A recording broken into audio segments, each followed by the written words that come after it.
नमस्कार दोस्तों, welcome to my channel. आज हम देखेंगे जीएसटी 2.0 में किस सेक्टर और कंपनीज को बेनिफिट होगा। भारत सरकार कोशिश कर रही है कि 2 स्लैब जीएसटी में शिफ्ट करने का, और इन स्लैब के रेट्स होंगे 5% और 18%।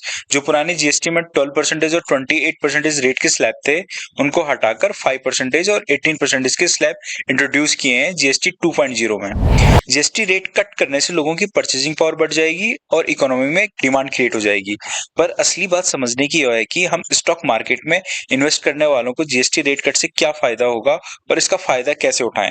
चलिए आज की वीडियो में समझते हैं, तो वीडियो लास्ट तक जरूर देखें। पहला जीएसटी रिफॉर्म हुआ है हाउस होल्ड एसेंशियल आइटम्स पर, जैसे सोप्स, टूथपेस्ट और इंडियन ब्रेड।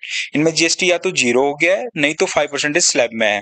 अब हमारे मार्केट में सोप और टूथपेस्ट मैन्युफैक्चरिंग कंपनीज कौन कौन सी हैं देख लेते हैं। Hindustan Unilever, Godrej consumer, ITC, Patanjali, Dabur, Colgate जैसी बड़ी कंपनीज को जीएसटी रेट कट का फायदा मिलेगा, और ये सभी लार्ज कैप कंपनीज है और एवरग्रीन स्टॉक है इंडियन मार्केट के लिए, क्योंकि इंडियन मार्केट इनोवेशन की नहीं बट कंजम्पशन की मार्केट है।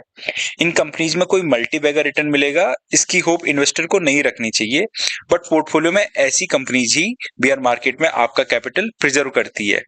नेक्स्ट रेट कट हुआ है इंडियन ब्रेड एंड बेकरी में, which is also essential items in house hold.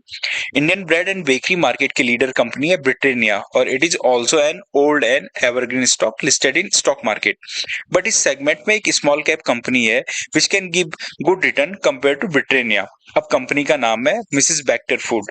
Company Cremica brand नाम से बिस्किट और इंग्लिश ओवन नाम से ब्रेड मैन्युफैक्चर करती है। कंपनी का शेयर का ऑल टाइम हाई 2200 रुपीज के आसपास था, और कंपनी का शेयर अभी 1280 रुपए पर ट्रेड कर रहा है और अभी अपने मेजर सपोर्ट के आसपास है। जीएसटी रेट कट का बेनिफिट इस कंपनी को ब्रिटानिया के कंपेयर में ज्यादा होगा, बिकॉज कंपनी का सेल्स बेस अभी कम है। तो आपको क्या लगता है कौन सी एफएमसीजी कंपनी को जीएसटी रेट कट का बेनिफिट मिलेगा? कमेंट सेक्शन में जरूर बताएं। दूसरा जीएसटी रिफॉर्म हुआ है to wheelers, small cars, TVs, ACs, cement में, जहां जीएसटी रेट 28% से घटाकर 18% कर दिया गया है, यानी 10% का जीएसटी कट इन आइटम्स में हुआ है, which will definitely boost demand of these products. But I will not talk about two wheelers, small car manufacturer, but those companies which provides components to auto companies, which is called auto ancillaries और components companies. क्योंकि end product की खरीदारी हो ना हो, इन companies को order मिलते रहेंगे, और GST rate cut enhance their order books. चलिए देखते हैं कौन सी कंपनीज इस समय अट्रैक्टिव प्राइस पर अवेलेबल है, क्योंकि बहुत सी अच्छी कंपनीज ऑल टाइम हाई पर ट्रेड कर रही है, जैसे Bosch, Uno Minda, Schaeffler India, Endurance, Lumax Autotech, Fiem industry और many more, which is showing the strength of this sector and momentum. और स्विंग ट्रेडिंग के लिए this sector is a good option, but investing के लिए बीटन डाउन स्टॉक और margin और safety के हिसाब से कुछ कंपनीज देख लेते हैं। First one is Sundaram fasteners. Company का मार्केट कैप 21,000 करोड़ के आसपास है और स्टॉक का पी 39 है। It is a part of TVS group of companies. इस कंपनी का ऑल टाइम हाई 1500 रुपीज के आसपास है, और अभी हाल ही में यूएस टैरिफ की वजह से स्टॉक 840 रुपए तक गिर गया था। अभी कंपनीज का शेयर 1000 रुपए के टेक्निकल रेजिस्टेंस को क्रॉस करने का ट्राई कर रहा है। मार्च 31, 2025 तक कंपनी का टोटल ऑर्डर बुक 24,200 करोड़ था, और इस कंपनी का इस ऑर्डर बुक में 77% कंट्रीब्यूशन ईवी सेक्टर से है। Next one is NRP bearing. This is a small cap company valued at 2,800 crore rupees. Last 3 year से कंपनी की सेल्स ग्रोथ फ्लैट चल रही है। कंपनी का ऑल टाइम हाई 380 रुपए के आसपास है। कंपनी का स्टॉक 191 रुपए तक गिर गया था। Now company trading around 290 to 297 rupees, और मेजर रेजिस्टेंस के आसपास ट्रेड कर रही है। More than 90% of the vehicles running on Indian roads है बियरिंग मैन्युफैक्चर्ड बाय एनआरबी, और एफआईआई इस कंपनी में अपनी होल्डिंग बढ़ा रहे हैं। Next one is JB Moto. Company का मार्केट कैप 17,000 करोड़ रुपीज है, और कंपनी के शेयर का ऑल टाइम हाई 1200 रुपए है, और अभी 713 रुपए पर ट्रेड कर रहा है, और अपने मेजर रेसिस्टेंस के आसपास है। ये company auto components, electric buses and vehicles and EV charging infrastructure पर काम करती है। अगस्त 2025 में जेबीएम की total order book 12,900 crore rupees थी, एंड 11,000 इलेक्ट्रिक बस की ऑर्डर बुक ऑलरेडी कंपनी के पास है। नेक्स्ट कंपनी है सोना बीएलडब्ल्यू। कंपनी का मार्केट कैप 25,000 करोड़ है, और अभी कंपनी का शेयर फॉलिंग नाइफ बना हुआ है। जब सोना बीएलडब्ल्यू का आईपीओ आया था इससे लोगों को काफी एक्सपेक्टेशंस थी और आज मोस्टली पब्लिक इसमें फंसी हुई है।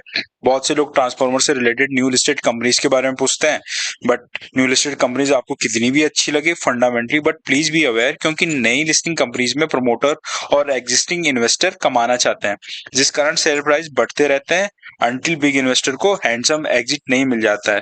सो न्यू लिस्टेड कंपनीज को शेयर प्राइस को फ्लोट होने दीजिए, because pre IPO they show good balance sheet and result. क्योंकि मोस्ट ऑफ द केसेस में आईपीओ कंपनीज एक डाउन स्विंग शो करती है। आप खुद से लास्ट 3 इयर्स की न्यू लिस्टेड कंपनीज की बैक टेस्टिंग कीजिए, you will see stock movement. थोड़ा वेट कीजिए, when existing player got their exit stock start consolidating, then you can start your action as per quarterly result. चलिए वापस सोना BLW पर आते हैं। फंडामेंटली कंपनी बहुत अच्छी है, बट यहाँ भी प्रमोटर ने आफ्टर लिस्टिंग अपनी होल्डिंग बेच दी है, जो मार्च 2022 में 67.18% थी, अब 28% बची है। अभी कंपनी अपने मेजर सपोर्ट के आसपास है। So let's see GST rate cut से सोना बीएलडब्ल्यू का शेयर बाउंस बैक करता है या नहीं, which you have to see in upcoming quarterly result. This is a great opportunity to control your investors, because a company which was trading at 200 PE at the listing time now trading at 40 PE. As of June 2025, Q1 FY26, total order book of company is 26,200 crore rupees, and out of which 75% is related to electric vehicles.